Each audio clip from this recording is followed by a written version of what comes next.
This story is about a beautiful girl named Sara, who lived in a village called Panchadera. Her beauty was famous far and wide. Every prominent family in the village wanted to make her their daughter-in-law. Whoever saw her even once would sing praises of her beauty. Slowly, the entire village became enchanted by her charm, and every young man wished to marry her. One day, a group of young men sat under an old tree, chatting and joking when the topic of Sara came up. They sighed in admiration, wishing they could marry her. However, that tree was the abode of a jinn, who overheard their conversation. Hearing about Sara's beauty, he became curious and desired to see her for himself. As the boys left, the jinn's curiosity grew. Sara had two older sisters, but they were nowhere near as beautiful as her. Whenever a marriage proposal came for them, the suitors would end up asking for Sara instead. This made her sisters jealous,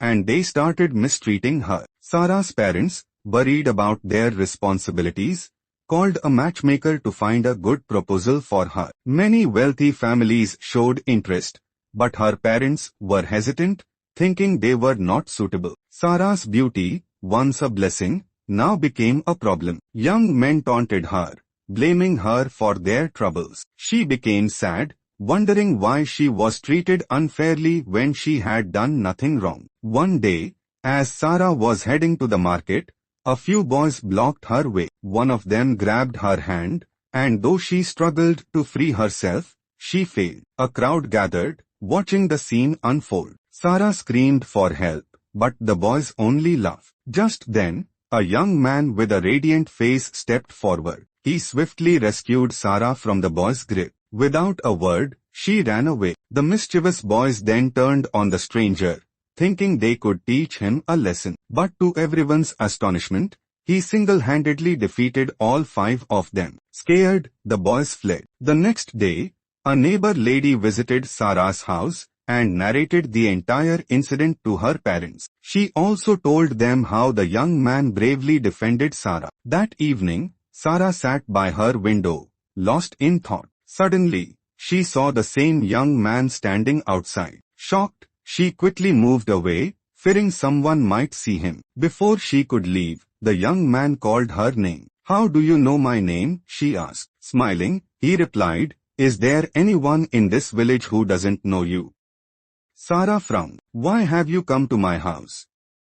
I thought you were a good man, but now you are behaving like the others." The young man chuckled. "You ran away without saying thank you. I only came to collect my thanks." Sara was taken aback. The young man then handed her a bracelet, saying, "You dropped this while escaping. I just came to return it. And for the record, I don't follow girls around." With that, he left, leaving Sara relieved yet intrigued. That night, she couldn't stop thinking about him. The next day, Sara went to the tailor's shop and was startled to see the same young man already there. "You again?" she asked. The young man seemed nervous. "I swear, I wasn't following you.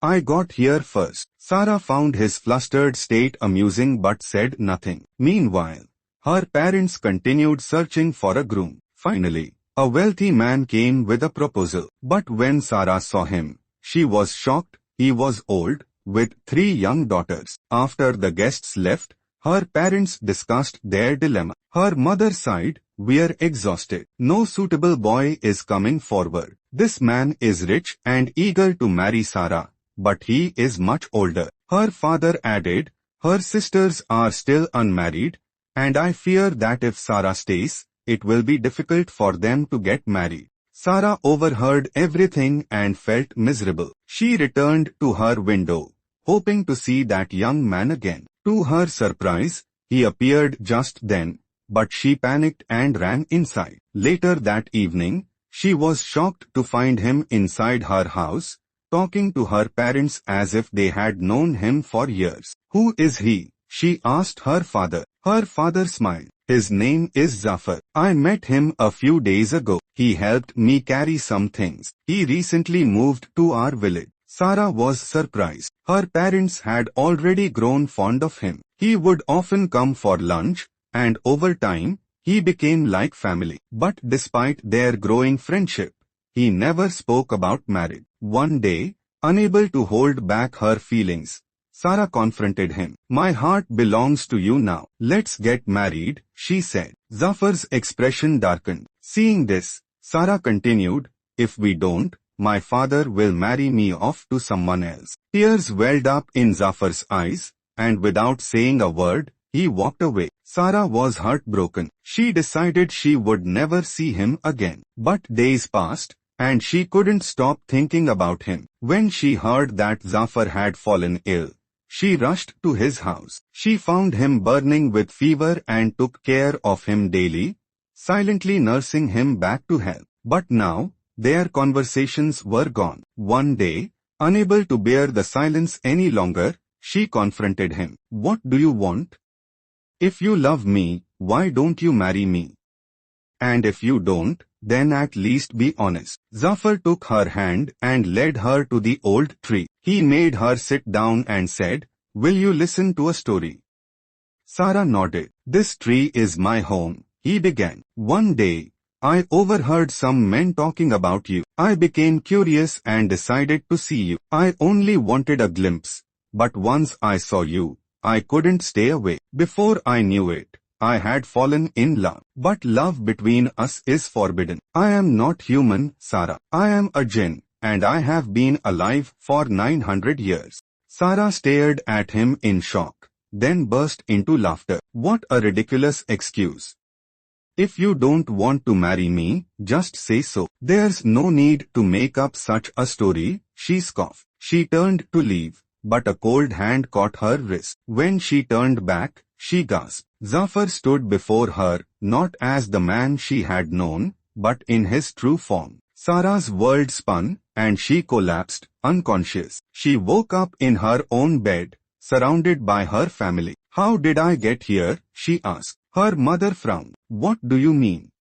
You've been here all night. Confused, Sara finished her meal and went outside. She found Zafar waiting. Aren't you afraid now that you know I'm a jinn? He asked. Sara smiled. I have met you 100 times before. You didn't seem like a monster then. Why should I fear you now? Zafar's eyes softened. I don't want to bring you into my world. I don't want to ruin your life. Sara took a deep breath. Then you should have thought of that before making me fall in love with you. Now, it's too late.